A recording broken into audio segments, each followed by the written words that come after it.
Hey guys, this is Aman and यार आज हमारे पास आपका एक रिफ्रैक्शन ऑफ लाइट का एक टॉपिक है विच इज रिफ्रैक्टिव इंडेक्स। ठीक है, तो इसे यार आज हम स्टार्टिंग से एंड तक समझ रहे होंगे। ठीक है, तो बेसिकली देखो यार, रिफ्रैक्शन हमारा क्या था। बेसिकली रिफ्रैक्शन था हमारा कि कोई भी लाइट अगर एक मीडियम से दूसरे मीडियम में जाती है तो थोड़ी सी डेविएट हो जाती है, डिफ्लेक्ट कर जाती है अपने एक्चुअल पाथ से, उसे हम क्या बोलते थे, रिफ्रैक्शन। यस, तो यार उसी से थोड़ा सा रिलेटेड टर्म है विच इज रिफ्रैक्टिव इंडेक्स। तो देखो यार, आपने पढ़ा होगा रिफ्रैक्शन में लॉज ऑफ रिफ्रैक्शन पढ़ा होगा। ठीक है, तो जो सेकंड लॉ जो स्नेल्स लॉ है, लॉज ऑफ रिफ्रैक्शन का, उसी से सिमिलर है या फिर बोलो तो लगभग सेम ही है जो रिफ्रैक्टिव इंडेक्स का जो डेफिनेशन है। तो देखो बेसिकली जो आपकी रिफ्रैक्टिव इंडेक्स होती है ना, वो होती यह है कि आपने पढ़ा था स्नेल्स लॉ, पढ़ा था स्नेल्स लॉ विच इज क्या था आपका, sine i by sine r is equal to एक कांस्टेंट था ना। तो यहाँ पे क्या होता है, जो कांस्टेंट होता है ना उसी को हम क्या बोल रहे होते हैं, रिफ्रैक्टिव इंडेक्स। लेकिन यार वहां पे हम कांस्टेंट लिखते थे और यहाँ पे हम डिनोट किससे कर रहे होते हैं रिफ्रैक्टिव इंडेक्स को, विच इज स्मॉल एन से। यानी कि हमारा formula to calculate refractive index क्या आ गया यहाँ से, हमारा n is equal to what, sine i by sine r. और यार एक बात बताओ, हमने यही पढ़ा था ना आपकी रिफ्रैक्शन, लॉज ऑफ रिफ्रैक्शन में, विच इज सेकंड लॉ था आपका, स्नेल्स लॉ था। और वहां पे क्या लॉ कह रहा था कि sine i by sine r क्या हो रही थी, वैल्यू बराबर कांस्टेंट के। हाँ जी, तो देखो यार हमने क्या किया, हमने यहाँ पे यही लिखा कि जो sine i by sine r which is equal to constant. तो बेसिकली क्या होता है, यहाँ पे जो कांस्टेंट होता है ना, इसे हम क्या कर देते हैं, रिप्लेस एन से। और इसी को हम बोल रहे होते हैं, इस एन को क्या, रिफ्रैक्टिव इंडेक्स। तो हमारा formula to calculate refractive index क्या आ गया, n is equal to sine i by sine r. Okay, अब देखो यार बेसिकली अगर हमने कोई टर्म को डिफाइन किया है तो उसकी कुछ यूनिट्स होंगी। लेकिन यहाँ पे क्या होता है ना, जो आपकी रिफ्रैक्टिव इंडेक्स है ना, इसकी कोई भी यूनिट्स नहीं होती है। ऐसा क्यों, क्योंकि देखो जो sine i by sine r, देखो एंगल बाई एंगल है ना, साइन भी कुछ एंगल लेके आता है और कॉस भी कुछ, आपकी जो डिनोमिनेटर में भी जो साइन है वो भी कुछ एंगल लेके आएगा। और देखो आप न्यूमरेटर में भी एंगल और डिनोमिनेटर में भी एंगल, तो यार इट्स गेट्स कैंसिल, तो आपकी बेसिकली आपको कोई भी यूनिट एट द एंड नहीं मिल रही होगी ना। तो इसकी जो रिफ्रैक्टिव इंडेक्स होती है इसकी कोई भी यूनिट नहीं होती है। ठीक है, अब यार रिफ्रैक्टिव इंडेक्स से हम समझते क्या है। ठीक है, तो देखो बेसिकली होता ऐसा है कि रिफ्रैक्टिव इंडेक्स हमें बताता है कि कोई भी लाइट किसी भी मीडियम में, कोई भी लाइट किसी भी मीडियम में कितना बेंड करेगी, कितना डिफ्लेक्ट करेगी अपने एक्चुअल पाथ से। यस, तो बेसिकली रिफ्रैक्टिव इंडेक्स आपको बता रही होती है कि हाँ भाई मेरे इस मीडियम में जाओगी तो इसकी बेंडिंग एबिलिटी इतनी है, ये इतनी बेंड कर जाएगा, हाँ यार, और ये इतना डिफ्लेक्ट कर जाएगा। अब वो हो सकता है कि टुवर्ड नॉर्मल कर जाए या फिर अवे फ्रॉम नॉर्मल कर जाए, यस ये अलग बात है।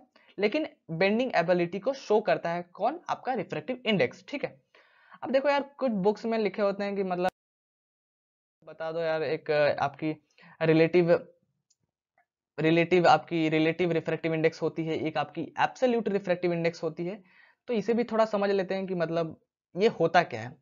तो देखो यार बेसिकली जो रिलेटिव रिफ्रैक्टिव इंडेक्स होती है ना, इसमें क्या होता है ना कि वैक्यूम को छोड़ के देखो यहाँ पे मैंने लिखा है वैक्यूम और एयर। यस, तो वैक्यूम और एयर अभी के लिए आप समझ लो, मैं आपको आगे बताऊंगा कि वैक्यूम और एयर सेम ही होते हैं। तो अभी आप समझ लो कि हाँ दोनों बराबर हैं, दोनों का मतलब सेम ही होता है। ठीक है, तो देखो बेसिकली क्या होता है आपका रिलेटिव रिफ्रैक्टिव इंडेक्स में होता है आपका ऐसा है कि वैक्यूम को छोड़ के आपका कोई और मीडियम आप ले लो, दो लाइक ले लो आप, फॉर एग्जांपल आप ले सकते हो कि लाइट जो है, लाइट बीम, वो आपकी जा रही है वाटर से ग्लास में। कहां से, वाटर से ग्लास में। तो वाटर से ग्लास में जा रही है तो वाटर तो वैक्यूम नहीं है, बिल्कुल नहीं, ग्लास भी वैक्यूम नहीं है। तो यहाँ पे दोनों मीडियम हमारा, दोनों में से कोई भी मीडियम हमारा वैक्यूम नहीं होना चाहिए फॉर श्योर। ठीक है, तो इस बात का ध्यान रखेंगे जब भी रिलेटिव रिफ्रैक्टिव इंडेक्स हो, वहां पे हम वैक्यूम की बात नहीं कर रहे होंगे, वैक्यूम को हम वहां पे भूल जाएंगे एक तरह से। ठीक है, इसके एग्जांपल्स क्या हो जाएंगे, तो लाइट आपकी जा रही है वाटर से ग्लास, और जैसा कि हमने पढ़ा कि रिलेटिव रिफ्रैक्टिव इंडेक्स में हम वैक्यूम नहीं लेते हैं, तो हमने यहाँ पे वैक्यूम नहीं लिया है। ठीक है, अब देखो यार जो सेकंड टाइप की जो रिफ्रैक्टिव इंडेक्स होती है which is the absolute refractive index, यहाँ पे क्या होता है ना कि यहाँ पे एक कंपलसरी, या इन्होंने बोल दिया है कि आपको यहाँ पे वैक्यूम लेना ही पड़ेगा। दूसरा मीडियम कुछ भी ले लो, लेकिन जो फर्स्ट मीडियम है वो आपको वैक्यूम लेना ही पड़ेगा फॉर श्योर। ठीक है, तो फॉर एग्जाम्पल इसको देखते हैं। तो मान लो कि जो लाइट है ना वो आपकी जा रही है वैक्यूम से वाटर में जा रही है या फिर वैक्यूम से ग्लास में जा रही है। ठीक है, दोनों में से मतलब कोई भी ले सकते हो, क्योंकि हमारा एक जो मीडियम होना चाहिए वो वैक्यूम होना चाहिए। दूसरा कुछ भी रख लो, डायमंड रख लो, कुछ भी रख लो, जूस रख लो भाई, कुछ भी रख लो, मतलब कुछ भी रख सकते हैं आप। तो light going from vacuum into glass, ये आपका किसका एग्जांपल हो जाएगा, एब्सोल्यूट रिफ्रैक्टिव इंडेक्स का। Whereas relative refractive index में क्या होता था, आपका वैक्यूम नहीं होना चाहिए, यानी कि दोनों में से कोई भी मीडियम वैक्यूम नहीं होना चाहिए। अब देखो यार, मैंने जैसा कि बोला आपको कि जो वैक्यूम और एयर लगभग लगभग सेम होते हैं, लगभग नहीं पूरे सेम होते हैं। मैं आप मान लो, और क्वेश्चन बनाने टाइम आप यही यूज करोगे, ठीक है। तो देखो speed of light in air क्या होती है, विच इज 2.9970 इंटू 10⁸ मीटर पर सेकेंड होती है, ठीक है। वेयर एज जो speed of light in vacuum जो होती है वो कितनी होती है, 2.9979 इंटू 10⁸ मीटर पर सेकेंड होती है। तो आप यहाँ पे देखोगे ये डेसिमिक वैल्यू में जो फोर्थ डिजिट है ना, फोर्थ डिजिट, वो देखो यहाँ पे आपका 0 है, किसमें, speed of light in air में। वेयर एज अगर आप देखोगे तो speed of light in vacuum वाले में फोर्थ डेसिमिक डिजिट आपका 9 है। तो देखो यार 3 डिजिट तक तो सेम है, ऊपर भी 3 डिजिट तक सेम है, देख लो 2.997 आपकी speed of light in air में भी है और वैक्यूम में भी 2.997 है। हाँ जी, और 10⁸ तो मतलब दोनों में सेम है, तो उससे कोई दिक्कत नहीं है। अब बस ध्यान दो यहाँ पे कि जो डेसिमिक वैल्यू में जो फोर्थ डिजिट है वही थोड़ा सा यहाँ पे डिफरेंस है। तो ऑलमोस्ट क्या है ना, ऑलमोस्ट जो ये दोनों जो वैल्यू है वो आपकी क्या है, सेम है। क्या है, सेम है। तो आगे से हम क्या करेंगे, जो वैक्यूम और एयर उसे हम क्या मानेंगे, सेम मानेंगे, एकदम सेम मानेंगे, एकदम सेम। क्वेश्चन बनाने टाइम अगर हम सेम नहीं मानेंगे तो मतलब इस कैलकुलेशन में फंस रहे होंगे। और ऑब्वियसली हम जानते हैं कि हम स्पीड ऑफ लाइट हम 2.99 नहीं लेते, हम क्या लेते हैं 3 इंटू 10⁸ मीटर पर सेकेंड लेते हैं, ठीक है। तो देखो यार, अब मैं आपको थोड़ा सा एग्जाम्पल बता देता हूँ। मोस्टली क्या होता है कि एग्जाम्पल में आप देख सकते हैं कि यहाँ पे मैंने क्या लिया है, एक आपकी एक लाइट है जो कि एक इंसिडेंट रे है, वो आपकी एयर से वाटर में आ रही है, ठीक है। तो क्या करेगी, डिफ्लेक्ट करेगी टुवर्ड नॉर्मल। और यहाँ पे देखो, यहाँ पे आपका एक, यहाँ पे जो आपका एक है मीडियम, एयर है ना। मैंने क्या बोला था, एयर और वैक्यूम को हम सेम लेंगे। तो मैंने क्या बताया था आपको, अभी जस्ट मैंने आपको बताया था एब्सोल्यूट रिफ्रैक्टिव इंडेक्स, बताया था आपको एब्सोल्यूट रिफ्रैक्टिव इंडेक्स। और ये एग्जाम्पल किसका हो जाएगा, यहाँ पे हम रिफ्रैक्टिव इंडेक्स की अगर बात करेंगे तो हम कौन से रिफ्रैक्टिव इंडेक्स को बताएंगे, रिलेटिव कि एब्सोल्यूट। तो यहाँ पे ऑब्वियसली हम एब्सोल्यूट वाले को ले रहे होंगे, क्यों, क्योंकि एब्सोल्यूट वाले के हिसाब से क्या होता है कि आपकी एक मीडियम वो एयर होनी चाहिए। और यहाँ पे भी देखो कि एक मीडियम यहाँ पे एयर है, सेकंड तो मतलब आप कुछ भी रख सकते हो, ठीक है, कोई दिक्कत नहीं है इसमें।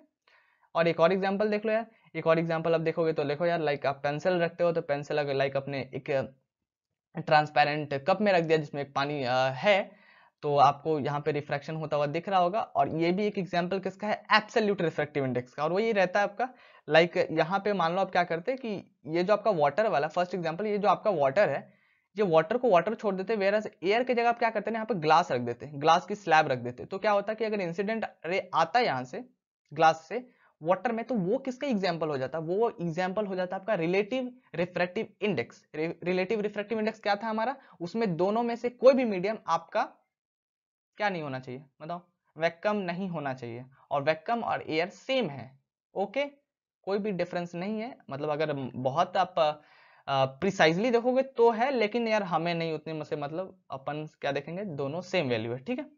तो काफी सिंपल था यार। और यार लाइक इसके बाद जो भी आपके टॉपिक्स हैं वो इस चैनल पे कवर्ड हैं, तो आप देख सकते हैं। और इससे रिलेटेड जो भी यार न्यूमेरिकल्स हैं आपके, इवन इलेक्ट्रिसिटी के, मैग्नेट्स के, उसका मैंने वीडियो सॉल्यूशन डाल दिया है, so you can check it out, okay. Bye.